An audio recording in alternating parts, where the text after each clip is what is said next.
Charles is now king, a role he's been preparing for most of his life. In fact, he's been the longest-serving heir to the throne in British history. So what do we know about Charles, and what can we expect from him as king? Heiress presumptive to the throne, a son had been born. Charles was born in 1948 as the eldest son of Princess Elizabeth and Prince Philip, the Duke of Edinburgh. When he was just 3 years old, his mother became queen and he became heir to the British throne.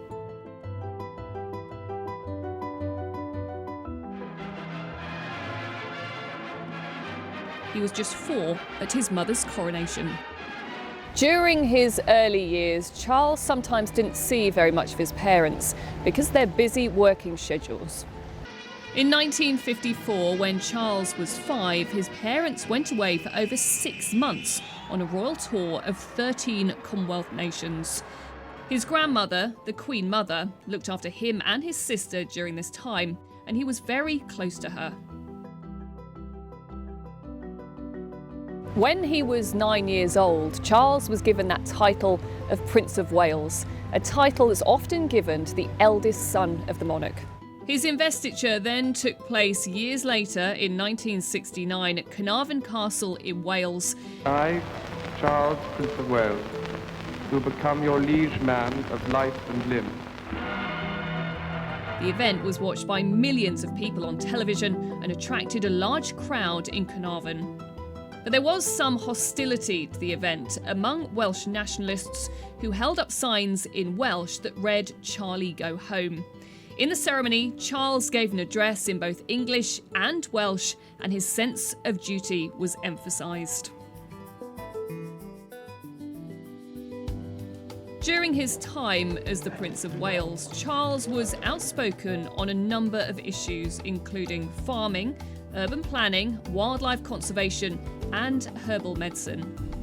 I shudder to think of the shattered world, both on land and below the sea.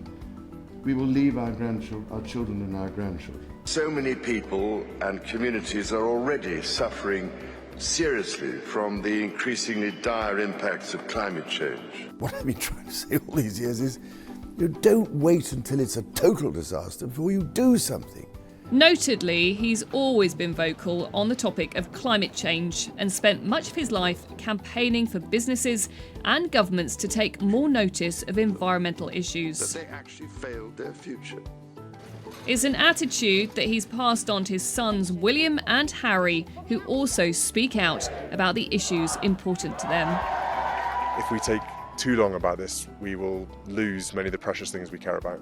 If Charles continues to share his views, he'll be a very different kind of monarch from his mother.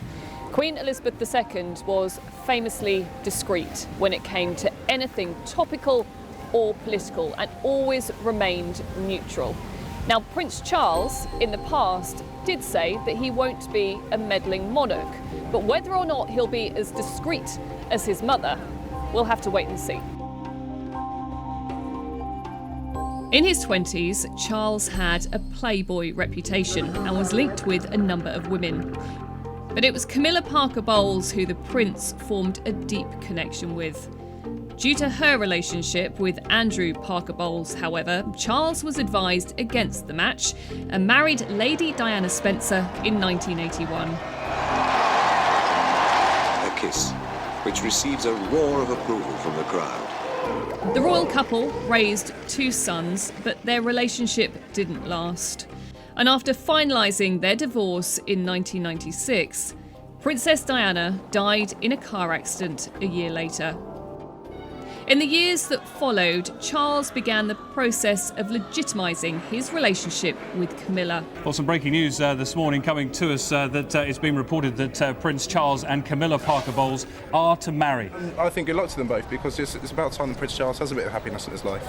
The pair married in 2005 in a civil ceremony which the Queen did not attend, but she did, however, go to the reception afterwards.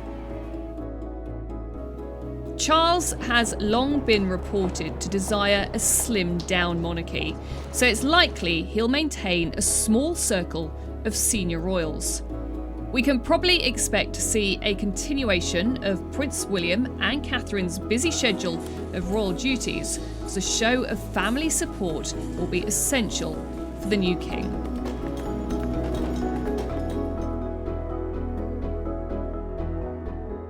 The challenge for Charles in the first few years of his reign is to live up to the reputation of his mother, Queen Elizabeth II, who was Britain's longest reigning monarch. He takes on the role of sovereign much later in life. She was only 25 years old.